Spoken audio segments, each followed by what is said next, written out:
Welcome to When the Dust Settles, a new show that follows the feelings of a presentation over the course of a week.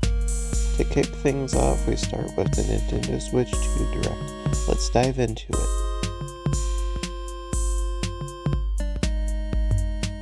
This was possibly the best Direct I have ever seen. I am very hyped for the Switch 2 and Mario Kart, Donkey Kong, Madden, Star Wars Outlaws, and Metroid Prime, just to count a few. Best Direct ever.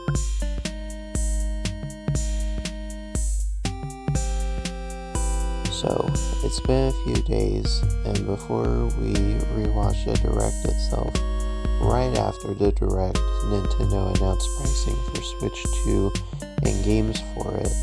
And while the console itself was only slightly more than what I expected, the game pricing hurt a bit more due to the inconsistency of it.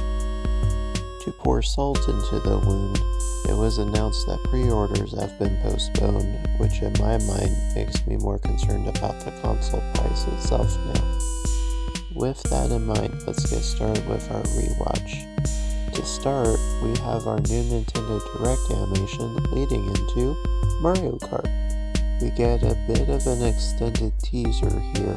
This game looks amazing visually and gameplay-wise. Music sounds amazing and just looks awesome, with the title being Mario Kart World. After that, we meet the presenters of the Direct, the designers of Nintendo Switch 2, introducing us to an extended overview of Mario Kart World. With free roam, Mario Kart World makes me think of it as this system's Pilot Wings-esque game. Mario Kart World releases the same day as the Switch 2 launch, which is June 5th, 2025. Next, the announcers introduce the new features of Switch 2, including Game Chat, the new Discord voice chat type experience for Switch 2. I think it's pretty interesting. Nothing super groundbreaking, but pretty cool nonetheless. In addition, they also announced a camera add-on for video chat in addition to audio chat. They also announced that for a year you can try the feature out for free, even without Nintendo Switch Online. They then announced a separate different feature, the return of Game Share from the DS family of systems, allowing multiplayer with a single copy. Pretty cool to have that back. After that, they have an overview of the Switch 2 system itself, with a pretty slick overview of the system. It was surreal to hear Nintendo themselves talk about frames per second. They then reveal an Astrobot-esque game that goes over the new features of Switch 2, only to reveal it's not back in now. Major missed opportunity there. Next, they go over Nintendo Switch 2 Edition versions, enhancements of games that released on the original Nintendo Switch system, including a DLC addition to Mario Party Jamboree that uses the new camera add-on. Welcome back, Connect. Another new announcement is a new story DLC for Kirby and the Forgotten Land. Metroid Prime 4 is getting an enhanced version with mouse mode and higher frame rates and upgraded visuals. Pretty cool. Same for Pokemon Legends ZA. They then announce another new game that uses the mouse controls, Drag and Drop, a wheelchair basketball game. I am hopeful it finds an audience, even though I thought the visuals are not the best. Next, we get a couple of third-party games in succession, starting with Elden Ring, which, what? Hades 2 coming to Switch 2, looking pretty good. Street Fighter 6 will be there at launch, looking forward to giving it a go. Daemon X Machina Titanic Scion, which I didn't play the first one, it doesn't look like my cup of tea, but glad the fans of the first one get a sequel to it. Next, Split Fiction, the hit co-op adventure game, is coming to Switch 2. It looks absolutely amazing and should be a blast with the split games. In addition to EA Sports FC, Madden is coming to Switch 2. I've wanted it since the original Switch was announced, so I'm glad to finally see my dream realized. Hogwarts Legacy is getting a Switch 2 version. I was never fully interested in this, but a cool announcement, I guess. Tony Hawk's Pro Skater 3+4 also coming, looking pretty fun. Next, two amazing announcements. The recent Hitman collection is coming natively to Switch 2 instead of a cloud version.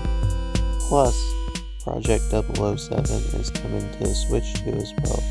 A very big announcement, and I believe to be indicative of future support.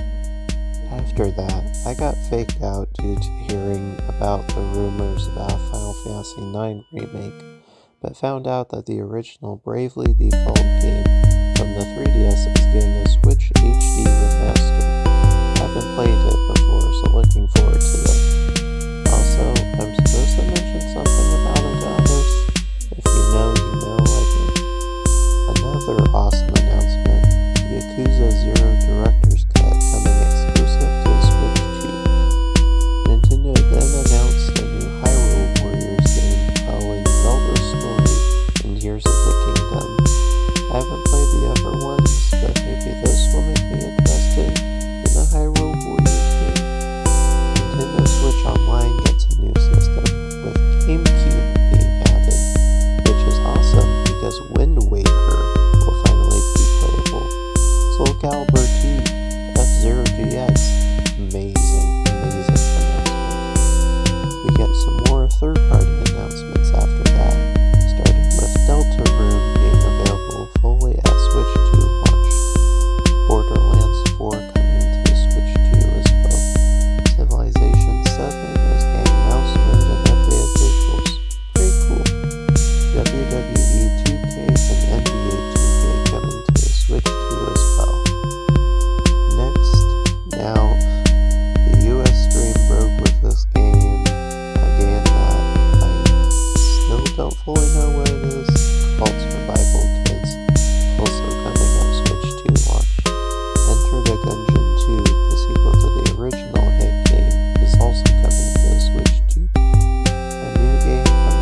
less exciting than the original Switch presentation, but I do feel the DLC for Mario Party and Kirby helps bridge that a little bit, and we'll probably get a Summer Direct, so we should see more first-party games there too.